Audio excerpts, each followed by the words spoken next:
Salutations spéciales à tous ceux qui nous écoutent à ce moment et bienvenue aussi à la communauté d'études quotidiennes de la Bible. Aujourd'hui, nous sommes là dans le but de partager avec vous ce que croient les adventistes du 7e jour. Nous vous prions de partager cette vidéo afin que plus de personnes puissent connaître la base de notre croyance en tant qu'adventistes du 7e jour. Si vous souhaitez étudier avec nous, prière de manifester votre intérêt en nous laissant un commentaire sous cette vidéo ou de nous écrire sur notre groupe WhatsApp que vous trouverez en commentaire. Nous vous rappelons que nous sommes maintenant à la croyance fondamentale numéro 3. Aujourd'hui, nous allons voir la bénédiction découlant pour nous de cette doctrine. Perry Garfinkel, auteur reconnu, nous a donné ce puissant tableau de la valeur d'un père quand il a dit: l'enfant considère son père comme un géant dont les épaules peuvent diviser l'infini. Mettez-vous à la place de cet enfant et faites de Dieu ce père. Tout le monde n'a pas eu la chance d'avoir un bon père. Aussi est-il possible que pour plusieurs, le mot père n'éveille pas d'agréables souvenirs. Il est de plus en plus fréquent d'apprendre que des parents ont tué leurs propres enfants. Les statistiques suggèrent que les pères sont les membres de la famille les plus enclins à maltraiter leurs enfants et beaucoup d'entre eux abandonnent leur progéniture. Vous êtes peut-être vous-même une victime de la cruauté ou de l'abandon de votre père humain.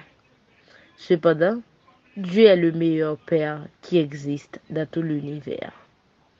Dans le livre How God Changed Your Brain, comment Dieu change votre cerveau, les chercheurs Andrew Newberg et Mark Robert Wallman ont conclu que ceux qui croient vraiment en Dieu sont plus heureux que ceux qui n'y croient pas. Ne permettez pas que le souvenir d'un mauvais père remplisse votre vie d'amertume. Au contraire, profitez des privilèges dont bénéficient les enfants du Père céleste. Croire que Dieu est votre Père vous aidera à avoir des relations familiales bien plus solides et stables et à promouvoir les valeurs familiales.